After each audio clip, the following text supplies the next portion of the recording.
오늘은 무엇을 치유해야 하는가 두 번째로 자신 치유, 특히 어떤 부분이냐면 삶에 관한 부분입니다.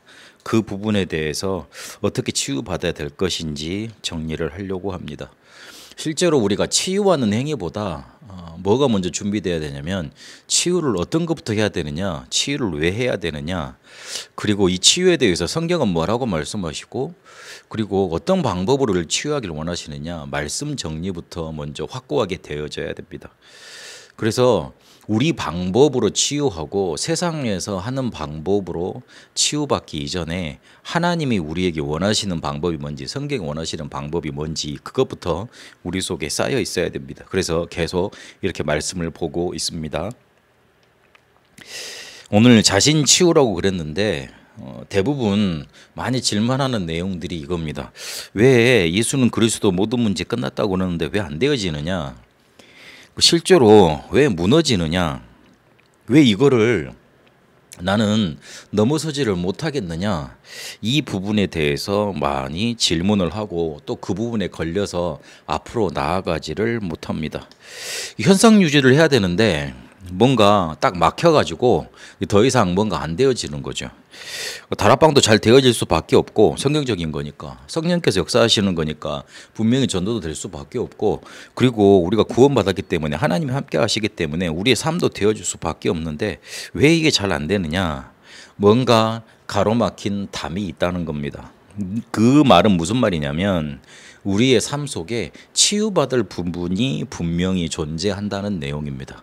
잘 될 수밖에 없고 그것도 절대 계획 속에 분명히 되어질 수밖에 없는 것들인데 왜 안 되냐고 했을 때 실제로 우리가 삶 속에, 그리고 우리 속에 치유받을 부분이 있다는 겁니다. 치유는 어떤 병을 두고 하는 말이잖아요. 실제로 뭔가 문제가 있으니까 그 부분에 대해서 회복시켜야 되겠다고, 그리고 치유받아야 되겠다고 말을 하는 거 아닙니까? 그래서 그래, 이게 안 되어지는 게 정상이 아니다, 낙심이 아니다, 참고 기다릴 게 아니에요. 그거는 하나님의 계획을 찾아내고 어떤 것이 문제고 어떻게 하나님이 해결하고자 원하시는가, 그리고 진짜 문제가 뭔지 빨리 발견하고 인도받아야 됩니다. 그래서 이 자신 치유를 받아야 된다고 할 때 어떤 부분을 생각해야 되냐면 세 가지 부분을 생각해야 됩니다. 세 가지가 먼저 치유돼야 됩니다. 그 첫 번째가 뭐냐면 불신앙입니다. 이 불신앙이 암세포처럼 실제로 우리 속에 완전히 뿌리 내려져 있습니다. 이게 오랜 동안 찾아와서 우리에게 전 인격적으로 전 삶의 전 인생 속에 뿌리 내려져 있습니다. 그래서 오늘 그 무화과 나무 마르신 걸 이렇게 말씀하시면서 이 산더러 저 산으로 옮기라 하면, 그리고 믿고 기도하면 반드시 된다, 그렇게 되어질 거다, 믿음을 강조하셨습니다. 뭐 조건도 말씀하시고 이걸 어떻게 해석하는 것도 중요합니다만은 지금 예수님이 말씀하시고자 하시는 것은 응답을 작정시켜 놨으니까, 응답을 예비해 놨으니까 그 응답을 우리가 깨닫게 하기 위해서 어찌 보면 기도를 시키시는 거거든요. 실제로는 믿음을 강조하는 거예요. 응답을 주시겠다고 작정하신 분이 응답을 주시려고 하니까 믿음 있는 자가 없잖아요. 그래서 응답을 주지 못하는 거잖아요. 그래서 이거 하나님이 딱 모든 것을 예비해 놓으시고 이거를 주시려고 자꾸 기도를 시키는 거예요. 그래서 우리가 기도를 많이 해서 응답받는 게 아니고, 따지고 보면 하나님이 우리에게 응답 주시려고 작정을 해놓고 우리를 몰아가시는 겁니다. 기도 속으로. 그래서 그걸 믿어야 됩니다. 베드로전서 5장 7절에서 8절까지 보니까 우는 사자와 같이 두루 삼킬 자를 이 마귀가 찾는다 그랬습니다. 근데 그 앞에 그래서 뭐라 그랬냐면 너희 염려를 주께 모두 맡겨버리라 그랬습니다. 염려를 하지 말라고 안 했어요. 염려를 맡기라 그랬습니다. 그 염려가 일어날 수밖에 없고, 실제로 우리가 답답한 일 오면 머리 쓸 수밖에 없고 인본주의 쓰는 거 아닙니까? 맨날 그렇게 해왔으니까. 그런데 우리가 불신앙 속에 빠져 있으면 누가 가장 크게 역사하냐면 사단이 역사합니다. 이 사단은 반드시 죄와 저주를 몰고 옵니다. 죄와 저주를 몰고 오면 어떻게 되느냐? 죄와 저주는 반드시 재앙을 가지고 따라 들어옵니다. 그게 무서운 거예요. 바퀴벌레가 생기면 그 바퀴벌레 하나로 끝나지 않지 않습니까? 바퀴벌레가 그 쓰레기를 먹고 나쁜 걸 먹죠. 그러면 그 먹는 것 중에 병균을 옮긴다고요. 그래가지고 오염을 시키고 병을 만들어낸 병균을 자꾸 사람들한테 옮겨 놓잖아요. 그게 문제인 거예요. 그러니까 바퀴벌레 하나가 문제가 아닌 거잖아요. 그 가지고 오는 뭔가가 문제인 거지. 이 사단이라는 존재가 굉장히 좋은 존재면 모르겠는데 결국은 죄짓게 만들고 저주받게 만들어요. 근데 죄와 저주는 뭘 가지고 들어오냐면 반드시 멸망받는 재앙을 가지고 들어옵니다. 그래서 이 원죄라는 게 죄 하나의 개념으로 끝나는 게 아니에요. 분명히 사단의 역사가 따라오고 그리고 반드시 하나님 떠난 불신앙의 역사가 따라옵니다. 그래서 문제인 겁니다. 뭔가 이렇게 하나 칼로 딱딱딱 사단은 사단이다, 죄는 죄다 이렇게 분리시켜 놓을 수 있는 그런 존재가 아니에요. 그래서 염려를 맡겨버리라고, 주께 맡겨버리라고 그렇게 말을 합니다. 불신앙이 실제로 뿌리 내려져 있으니 응답이 와도 문제, 안 와도 문제인 겁니다. 응답이 오면 좋다고 내 자랑하고 있고 응답이 안 오면 안 온다고 하나님 원망하고 실제로 낙심하고 있고 낙심하지만 실제로는 하나님 원망하는 거예요. 왜 나한테는 이런 거 안 주시냐고. 떼쓰는 것밖에 안 되는 거잖아요. 그렇게 되게 돼 있습니다. 그리고 하나님은 반드시 변화 시간표를 주십니다. 그 안디옥 교회가 하나님께 쓰임을 받았잖아요. 근데 그 전에 교회가 어떤 교회였냐면 마가다락방 교회입니다. 근데 그 마가다락방 교회가 어떤 걸 가지고 있었습니까? 사도행전 11장 1절에서 18절까지 보니까 율법으로 가득 찼었잖아요. 그 마가다락방 교회가 어떤 교회였어요? 사도행전 2장에 보세요. 3천 제자 일으키고 나중에 5천 제자 일으키고 어마어마한 일들을 많이 했던 교회입니다. 근데 그 교회가 불신앙이 자기도 모르게 꽉 뿌리 내려져 있으니까 그 불신앙이 뭘로 튀어나왔어요? 율법으로 튀어나오잖아요. 자기의 전통으로 튀어나오잖아요. 이걸 지켜야 된다, 말아야 된다. 그리고 자기 성격으로 이렇게 나오는 겁니다.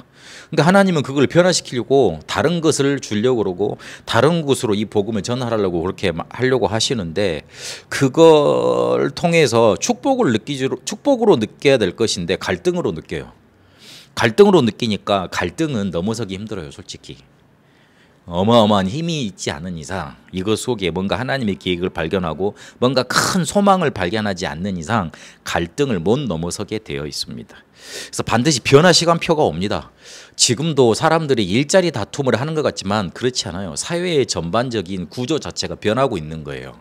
근데 그걸 바라보고 그걸 뛰어넘을 수 있는 준비를 해야 되는데 갈등으로 느끼잖아요. 그러니까 거기서 무너지는 거죠. 탈락이 되는 거죠.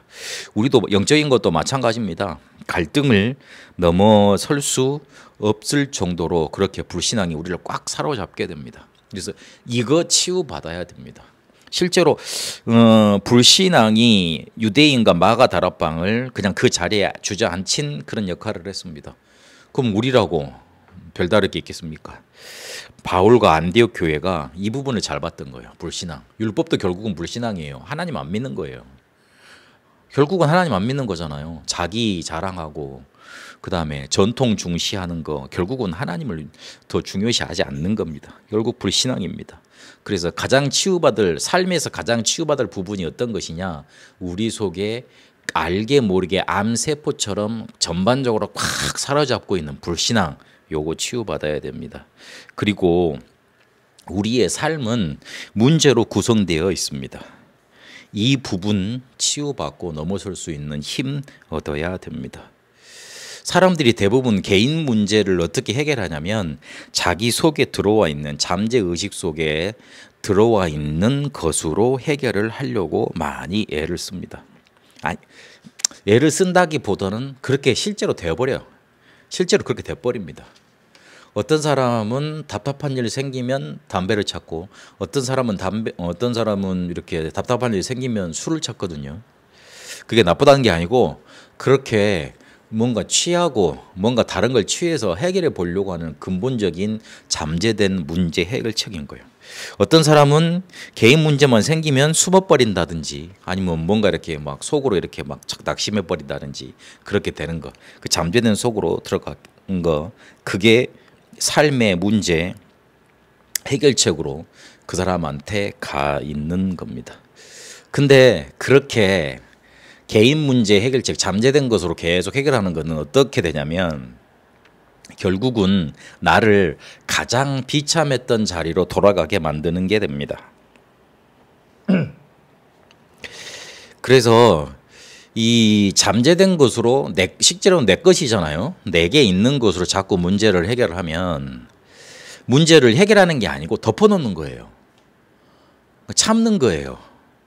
그냥 잠잠해지기를 기다리는 것뿐이에요. 그 잠잠해질 때까지 폭풍우가 지날 때까지 그냥 숨어 있는 거예요. 그러니까 실제로 문제는 해결되는 게 아니죠. 그러니 이게 쌓이고 쌓이고 쌓여서 가장 비참한 자리로 나를 몰고 가버립니다. 그게 문제가 됩니다. 그래서 안 된다고 그럴 때 우리 지금까지 계속 어떻게 우리가 생각을 했냐면 욥기처럼 성경에 그런 말 있잖아요. 나를 단련해서 정금같이 나오게 하시리라. 그냥 단련의 시간표로만 알고 있어요. 실제로 내 속에 뭔가 잠재된 것, 각인된 것 이거를 문제로 보지 않고 찾지 않고 그냥 버티면 하나님께서 좋은 날 주시겠지 이 정도로 알고 있는 겁니다. 그게 아닙니다. 잘 봐야 됩니다. 하나님이 내 문제를 제대로 보라고 뭔가를 자꾸 갈등을 주시고 문제를 주시는 거예요.